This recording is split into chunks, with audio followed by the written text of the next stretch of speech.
강의하기가 이렇게 괴로워서야. 사리사욕 따라 이합 집산하는 정치 지도자들, 정의의 명예는 뒷전이고 부 권력만 쫓는 사회, 강단에서 자괴감 없이 강의할 날은 올 것인가. 최광. 요즘은 대학 강단에서 강의하기가 무척이나 힘들고 괴롭다. 저는 퇴임을 하고도 수학을 가르치고 있는데 무슨 푸념이고 무슨 불평이냐고 반문할 수도 있겠다. 30여 년 해온 강의에는 희열까지 느끼지만 강의 내용을 현실에 구현하고자 하는 데에 이르면 자괴감에 시달릴 정도다. 경제학은 경제 세민의 학문이기에 인간과 사회의 깊은 원리에 대한 내용이 강의에서 빠질 수 없다. 인간은 정직해야 하고 거짓말을 해서는 안 된다. 인간관계의 중심은 이보다 의에 둬야 한다. 대한민국은 법치에 기초한 민주주의 국가다. 국가는 구성원의 성명과 재산, 자유를 지키기 위해 존재한다 등은 인간과 사회의 기본 원리다. 학생들이 이 기본 원리를 이해하도록 가르쳐야 하고 현실에서 실행 구현하도록 진지하게 독려해야 한다. 문제는 강의실에서의 배움을 현실에서 구현하기 어려운 곳에서의 전혀 다른 모습이 횡행하는 데 있다. 이 나라 지도자들의 행태를 보면 정직과 의를 학생들에게 어떻게 설명해야 할지 모를 정도다. 흉내내는 거짓말이고 국민에게 법을 준수하라면서도 자신은 무법, 불법, 탈법, 편법을 일상적으로 저지르는 지도자들에게서 학생들이 무엇을 배울 수 있겠나. 인간이란 머릿속에서 생각하는 것보다 듣고 보는 바를 더 확실하게 받아들이게 돼 있다. 젊은 학생들은 더욱 그렇다. 지도자들이 이에 따라 이합 집산하고 거짓말을 식은 죽 먹기처럼 하는 현실에서 학생들에게 정직하게 살고 의의를 지키라고 외치는 것이 무슨 의미가 있겠는가. 한 시대의 귀감이 되는 인물은 윤리적 열정과 도덕적 순수함을 가지고 강한 집념으로 자기 분야에서 그 무엇을 성취하고 그 결과 사회에 봉사한 사람이어야 한다.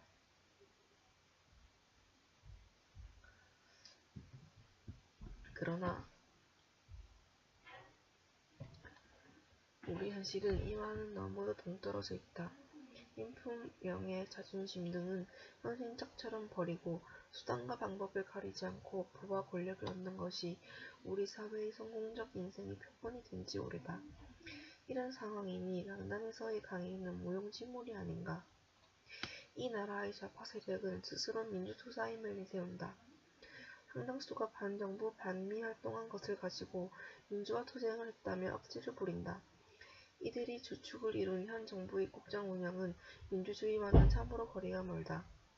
민주주의와 촛불혁명은 괴를 같이 할 수 없는 것인데 촛불혁명을 앞세워 국제적 망신을 자초하고 있다. 성권분립 정치는 훼손되고 법치주의는 말뿐이며 개헌도 절찬한 내용에서 반민주적이다. 이런 상황인데도 우리가 민주주의를 하고 있다고 가르칠 수 있을까? 국가는 왜 존재하고 그 역할은 무엇인가? 이에 대해서는 국민은 물론 지도자들도 인식이 크게 부족하다. 국가는 복지를 하기 위해 일자리를 창출하기 위해 존재하는 것이 아니다. 국가는 국민의 생명과 재산, 자유를 지키기 위해 존재한다. 북한이 핵으로 국민 전체의 생명을 위협하고 있는데도 남북 평화만 외칠 뿐 북에서 고통받는 수많은 납북자들의 생활은 말도 꺼내지 못하고 있다. 고이즈미 주니치로 전 일본 총리도 빌 클린턴 전 미국 대통령도 자국민 몇 사람을 데려오기 위해 평양으로 향했다. 도널드 트럼프 미국 대통령도 북미 대화의 선결 요건으로 억면 미국인을 석방을 내세운다.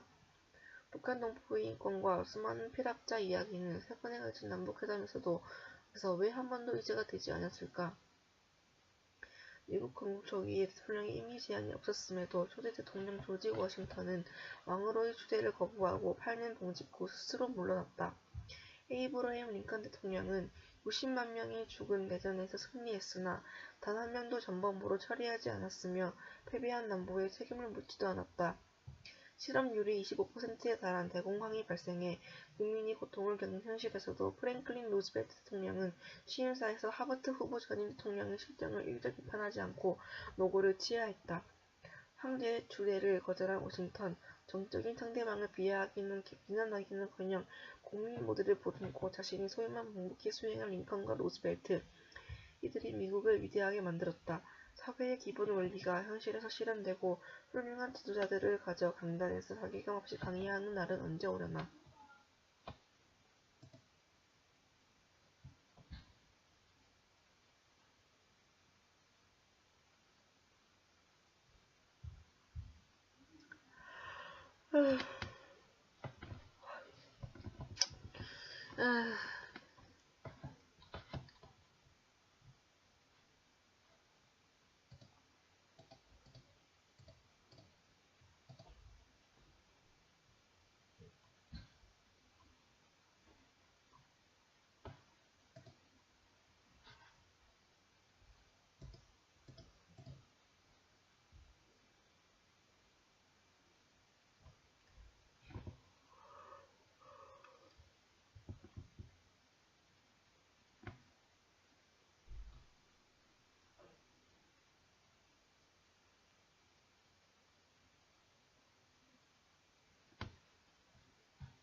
좋아.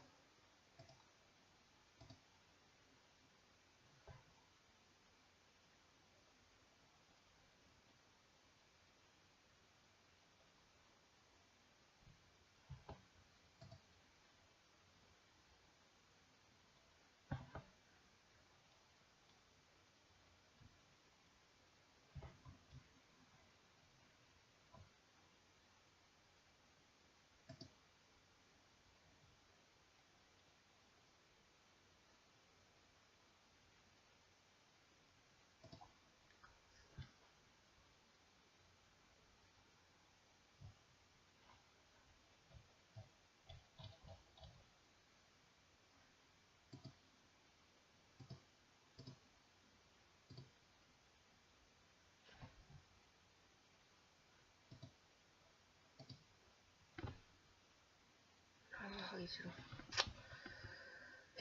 현명한 개인도 군중 속에서는 바보가 된다. 엘버릿 딘 마틴 군중행동. 군중시대는 독특하고 섬세하며 은임자중하는 모든 개인을 괴식시켜버릴 것이다.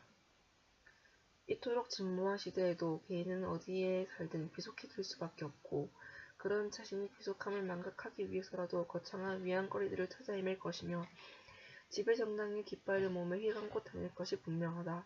그는 100% 군중인간이 곧 인간이 되고 말 것이다. 에버릿 딘 마키는 군중의 속성과 행동 양식을 연구하는 데 매진한 미국 언론인 겸 교육자다.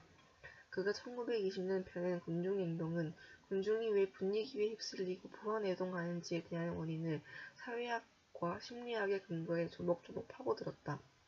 그는 개인은 현명하고 합리적이지만 군중의 일원이 되는 순간 바보가 된다며 군중은 개인 안에 존재하는 또 다른 자아라고 규정했다. 마틴에 따르면 군중 속에서 개인은 자신이 믿고 싶은 것만 믿으며 진리를 알려고 하지도 않는다. 개인은 군중에 자신을 일체화시킴으로써 다른 인격체로 행동한다. 군중일원으로 행동함에 따라 책임 소재는 불분명해지고 책임성이 결여되면서 감정적으로 흐르기 쉽다. 일부에서는 군중의 운동이 보수적인 관점에서 정치 선동에 휘둘리는 군중의 모습을 다소 과장되게 묘사했다고 지적한다. 그러나 군중이 비이성적이고 충동적인 사고 및 행동 양상 등을 탁월하게 분석했다는 게 일반적인 평가다. 마틴은 군중의 개념과 관련해 프랑스 역사학자인 귀스타브 르봉의 심리학적 해석을 따른다. 군중 속에서 개인성은 사멸하고 개개인의 특성과 전혀 관계없는 집단 심리가 형성되는데 이것이 르봉이 내세운 군중의 심리적 단일화 법칙이다. 마틴은 여기에 무의식 개념을 추가했다. 군중 심리는 무의식에서 억압된 것들이 콤플렉스로 표출된 것이라고 규정했다. 억눌려진 인간의 본성은 무의식을 통해 나타나는데 특히 군중이 됐을 때 그런 현상이 심화된다는 것이다. 마틴은 군중 욕망은 강박관념과 피해의식, 열등감 등과 결부돼 폭동과 집단 소유와 같은 정치 행위는 물론 인종주의와 왕따, 마녀사냥 등 다양한 형태로 나타난다고 했다. 마틴에 따르면 군중은 심리학적으로 집단 최면에 걸린 상태에 놓여 있다. 개인의 개성을 배제하고 맹목적으로 집단화된 의식을 공유하고 있고 현명한 개인도 집단의 일원이 되면 획일적 사고에 갇히기 십상이라는 것이다. 마틴은 군중은 약자들의 손에 들린 보복능 무기이자 탁월한 정신을 똑같이 평범하게 만드는 것이라고 진단했다. 그는 대다수 사람들은 혐오스런 대상에 처음에는 호기심 때문에 관심을 보이다가 대놓고 놀려댄다. 농담은 모욕으로 바뀌고 누군가 일격을 날리면 그 순간 집단 폭행에 자행되기 시작한다고 했다. 그런 폭행은 정의를 위한 일격이라는 구실로 정당화되며 급기야 일종의 대의가 출현한다. 이 군중운동의 주체가 단순히 이익 집단, 종교 집단을 넘어서서 사회 불만 계층으로 확대될 때 이른바 군중혁명이 시도된다. 영웅숭배는 군중의 중요한 속성이다. 마틴은 영웅은 군중의 이기적 자의식을 반영한 상징이라고 했다. 군중은 그런 상징을 이용해 자신의 감정을 고양시킬 수 있다. 마틴은 군중의 자아감정을 고양하는 것은 군중 대표자가 거둔 승리다.